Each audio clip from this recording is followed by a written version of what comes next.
સુરત પીપલોદ વિસ્તારમાં આવેલ વીર નર્મદ દક્ષિણ ગુજરાત યુનિવર્સિટી ખાતે એબીવીપીનો વિરોધ પ્રદર્શન કરવામાં આવ્યું હતું। એમએના અનેક વિષયોમાં સરકારી બેઠકો 63માંથી ઘટાડી 30 કર્યાનો આક્ષેપ સાથે વિરોધ પ્રદર્શન કર્યું હતું।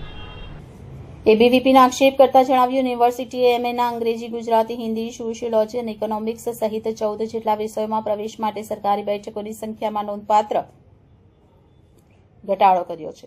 અગાઉ આ વિષયોમાં 63 જેટલી બેઠક સરકારી કોટા હેઠળ અનામત રખાતી હતી, જે હવે ઘટાડી માત્ર 30 કરી દેવાઈ છે। વિરોધ પ્રદર્શન દરમિયાન વિદ્યાર્થીઓએ આ નિર્ણયને વિદ્યાર્થી વિરોધી ગણાવ્યો। તેમણે આક્ષેપ કર્યો, સરકારી બેઠક ઘટાડવાથી વિદ્યાર્થીઓ પર ફીનો ભારે બોજ પડશે। હાલમાં સરકારી બેઠક પર લગભગ 3000 રૂપિયાની આસપાસ ફી છે, જે હવે મેનેજમેન્ટ કોટા હેઠળ વધી 15 થી 20000 રૂપિયા સુધી પહોંચી શકે છે। આર્થિક રીતે નબળા વર્ગના વિદ્યાર્થીઓ માટે આ રકમ ભરવી મુશ્કેલ બની જશે તેવી ચિંતા વ્યક્ત કરવામાં આવી રહી છે। બીવીપીના કાર્યકર્તા યુનિવર્સિટી કેમ્પસમાં વિદ્યાર્થી હિતેચ્છુ નિર્ણય લો, બેઠક ઘટાડો નહીં ચલાવીએ અને ફી વધારો બંધ કરો જેવા સૂત્રોચ્ચાર કર્યા હતા। તેમણે યુનિવર્સિટી વહીવટીતંત્રને અલ્ટિમેટમ આપતા કહ્યું, આ નિર્ણયને તાત્કાલિક પરત ખેંચી લેવો જોઈએ, અન્યથા આંદોલન વધુ તીવ્ર બનાવવામાં આવશે। આ અંગે યુનિવર્સિટી તરફથી સત્તાવાર કોઈ નિવેદન બહાર પાડવામાં આવ્યું નથી।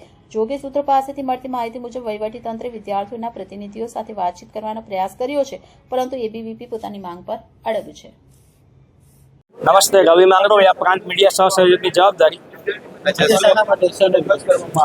हाल में यूनिवर्सिटी द्वारा एक परिपत्र जाहिर करवामां आव्यो छे के एमएससी और एमए जे विद्यार्थीओ छे ए विद्यार्थीओ माटे जे पहला जे ग्रांट युनिवर्सिटी सीटों हती ए सीटों में अत्यारे घटाडो करीने सेल्फ फाइनेंस ने यूनिवर्सिटी प्राधान्य आपवा मांगे छे। तो आ यूनिवर्सिटी कंईक ने कंईक पैसा कमावाना धंधा करी रह्यु छे, जे शिक्षण जगत माटे एक खूब निंदनीय घटना छे। हालनी जे यूनिवर्सिटी एक ट्राइबल पट्टानी यूनिवर्सिटी छे। आ ट्राइबल यूनिवर्सिटी में मध्यम वर्गना विद्यार्थीओ भणता होय छे, तो बधा विद्यार्थीओ हायर पेमेंट में नहीं भणी सकता, तो एवा विद्यार्थीओ माटे एक પડકાર સ્વરૂપ છે। તો આ પડકાર સ્વરૂપના વિદ્યાર્થી પરિષદ સખત નિંદા કરે છે અને આજે વીસી સાહેબને આવેદનપત્રના માધ્યમથી જણાવવા માંગે છે કે જો આ પરિપત્ર આગામી 48 કલાકની અંદર પાછો ખેંચવામાં નહીં આવે તો 48 કલાક બાદ વિદ્યાર્થી પરિષદ આનાથી ડબલ સંખ્યામાં ઉગ્રથી ઉગ્ર આંદોલન કરશે, જેની સંપૂર્ણ જવાબદારી યુનિવર્સિટી પ્રશાસનની રહેશે।